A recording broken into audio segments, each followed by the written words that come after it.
대략 한 4에서 6mm 정도를 많이 사용을 합니다. 네, 6mm 정도를 많이 사용하는 것 같아요. 저 같은 경우에는. 고발포 스펀지입니다. 고발포 스펀지 같은 경우에는 이렇게 본드 처리가 되어 있고요.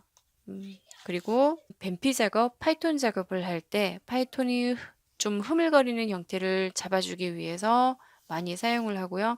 아니면 장식, 금속 장식을 부착을 할 때 그 뒷면에다 좀 자국을 다 안감에 좀 덜 보이게끔, 그 자국이 너무 볼록하게 잘 안 보이게끔 붙일 때도 많이 사용을 합니다. 그리고 좀 견고하고 늘어나지 않는 편이기 때문에 잘 늘어나는 가죽에 안감 같은 경우에도 부착을 해서 그런 부분을 좀 보강을 해줄 때도 사용을 합니다. LB 같은 경우에는 흔히 가죽을 조금 더 보강을 하는 느낌으로 사용을 합니다. 0.4mm 사이즈인데 두꺼운 거 또 굉장히 두껍습니다. 2mm 정도까지 정말 두꺼운 것도 많이 있는데, 너무 두꺼운 것을 사용할 때는 가방이라는 게 안 그래도 가죽도 무겁고 보강재까지 많이 무거우면은 들고 다니는 것이, 남성은 괜찮지만은 여자분 같은 경우에는 많이 무겁습니다. 그래서 LB 같은 경우에는 0.4mm 정도를 많이 사용을 하는 편이고요. 이거는 웹텍스 또는 본텍스, 얘는 본텍스고요. 웹텍스라고도 있습니다.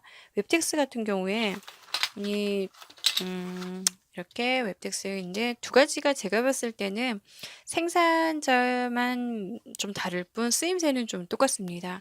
굉장히 하드한 느낌입니다. 하드해서 탁탁거리는 정도고요. 종이가 뭐랄까, 마분지가 굉장히 좀 단단한 느낌입니다.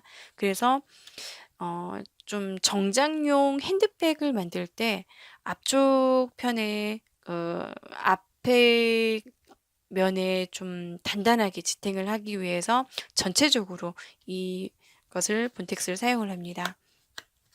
그다음요, 0.6mm 정도, 본텍스도 마찬가지로 두 가지 다 사용을 할 때 0.6mm 정도를 저는 사용을 하고요. 조금 더 가방이 좀 더 크고 조금 더 지탱을 좀 강하게 해줬으면 한다면은 약간 더 한 0.8 정도, 1mm 정도를 사용할 때도 가끔 있습니다. 가방이 좀 작은 사이즈는 아무래도 보강재가 조금 더 약한 게 들어가도 괜찮은데, 가방이 크면은 그만큼 더 지탱을 좀 강하게 해줘야 되기 때문에 좀 더 두꺼운 보강재가 더 낫습니다. VXP는 얘도 처음 봤던 스팔레이온처럼요, 이렇게 털 부분이 좀 많이 압착되어 있는 느낌이 얘도 좀 강한 편인데, 이 스팔레이온보다는 조금 더 하드한 느낌입니다. 그렇다고 본텍스나 아니면 웹텍스처럼 단단한, 그리고 빳빳한 느낌이 아니고요. 말랑말랑거립니다. 그리고 보강제로서 이 VXP는 굉장히 좀 질기면서, 그리고 단단하고 많이 헐어지는 부분, 많이 사용하는 부분에 지탱을 해주면 그러한 보강제 역할을 많이 하기 때문에 쓰임새가 굉장히 좋습니다. 그리고 이렇게 부드럽게, 굉장히 부드럽게 넘어가기 때문에 정장의 옆면 쪽에 이렇게 좀 접혀져야 되는 부분들에 보강을 할 때 좀 많이 쓰이는 편이고요. 그리고 위로 핸드백이 이렇게 접혀질 때 뚜껑 부분에도 많이 사용을 합니다. 얘는 한 0.8mm 정도를 많이 사용을 하는 편인 것 같습니다. 그리고 양면 레저입니다. 양면 레저 같은 경우에는 플라스틱은 아니고요. 안에가 고무로 된 아주 얇은 판에 이렇게 면으로 된 얇은 선이 촘촘하게 격자 모양으로 붙어 있는 것처럼 보입니다. 주로 휘어지기도 많이 휘어지지만은 좀 두꺼운 것 같은 경우에는 지탱도 좀 잘 하는 편입니다. 바닥에 좀 많이 쓰는 편이고요. 바닥 부분에 가장 많이 쓰는 편이고, VXP보다는 좀 지탱을 한다라기보다는 뭐랄까, 좀 받쳐주는 느낌인 것 같은데, 이 같은 경우에는 얘도 뚜껑 부분에서 이렇게 휘어지는 역할에서 지탱을 할 때 많이 씁니다.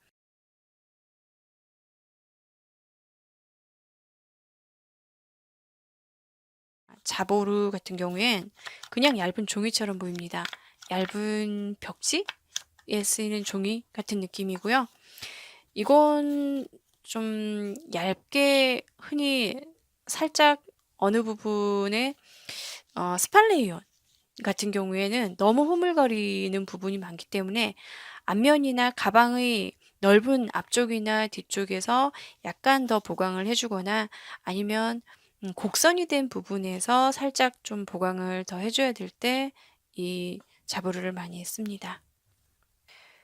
스펀지입니다. 일반 시중에 파는 스펀지 느낌입니다. 똑같아요. 그 방석 같은 거 넣을 때 그런 스펀지고요. 미리는 한 5mm 정도의 두께감이고요. 퀼팅 작업을 할 때 많이 사용을 합니다. 본드, 일반적인 스타본드나 일반적인 본드가 조금 녹을 수 있기 때문에 작업을 할 때 조금 너무 전체적인 본딩을 하기보다는 살짝 본드를 묻혀서 본딩을 하시는 게 좀 낫습니다.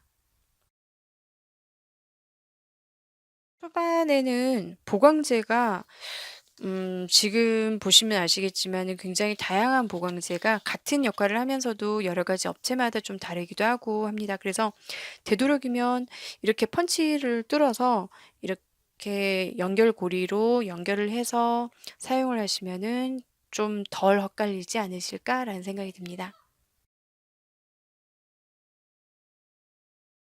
가방의 핸들 부위에 많이 쓰이는 보강제인데요. 요 파이핑 모양으로 플라스틱으로 만든 투명한 관 모양인데 연근 모양처럼 생겼습니다. 연근 호수 같이 그래서 연근 호수라는 이름을 가지기도 하고요.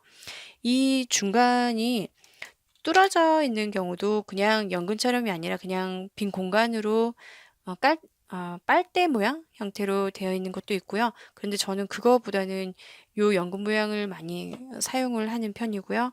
그리고 주, 요거는 가죽을 모아서 압착해서 가죽을 갈아서 압착을 한 후에 이렇게 만든 것입니다. 동그란 7mm 정도고요. 7에서 8mm 정도를 좀 많이 사용을 하는데 이런 질감입니다. 좀 무겁습니다. 무겁지만은 뭐랄까 어느 정도 손잡이 부분이라면 우선은 가장 견고하게 지탱을 해주는 부분이기 때문에 아주 좀 고급스럽게 사용을 할 때 좀 이 제품을 사용을 하는 편이고요. 그리고 고무로 되어 있는 이건 고무로 되어 있는데요. 어, 보시면은 중간 부분이 굉장히 넓고요.